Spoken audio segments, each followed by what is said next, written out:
La dégradation de la situation sécuritaire entre l'armée malienne et le mouvement signataire de l'accord pour la paix et la réconciliation issu du processus d'Alger au nord du Mali préoccupe plus d'un.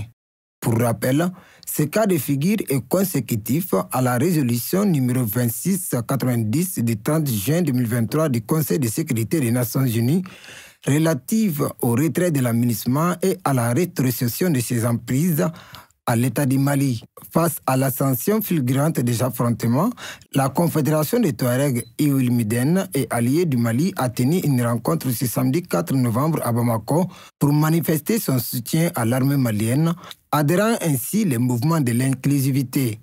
Donc c'était un moyen pour nous, en tant que Confédération des Touaregs Iwilmiden et alliés, d'apporter notre engagement, de manifester notre engagement en vue du retour de la paix, en rapport avec notre préoccupation pour la situation sécuritaire actuelle qui prévaut dans notre pays, en rapport avec la reprise injustifiée des hostilités. C'était donc un moyen pour nous de réaffirmer notre attachement à un Mali un et indivisible.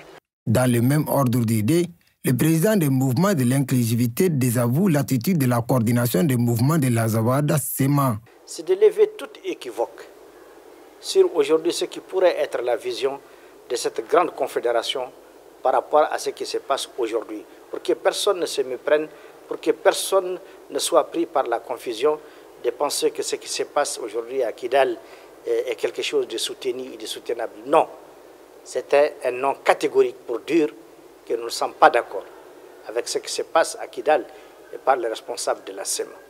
Nous ne sommes pas d'accord aujourd'hui qu'il y ait effusion de sang de Maliens.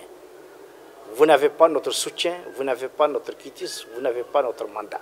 Ainsi, Mohamed Ousmane Ag Mohamedoun dira que la SEMA n'est pas la voix des communautés du nord du pays. Ces jeunes aujourd'hui fragiles, à cause du manque d'emploi, comprennent qu'être à la SEMA n'est pas la seule alternative pour bénéficier des dividendes de la paix. Notre État, le Mali, a plusieurs opportunités qu'il offre à ces jeunes aujourd'hui. La SEMA aujourd'hui, c'est un groupe d'individus, c'est une famille. La SEMA n'est pas la voix des communautés et elle est même très loin d'être la voix des communautés. Il faut que cela soit compris et c'est ça la réalité. Les vrais représentants des communautés, ce sont les légitimités traditionnelles. C'est ça, les vrais représentants des communautés.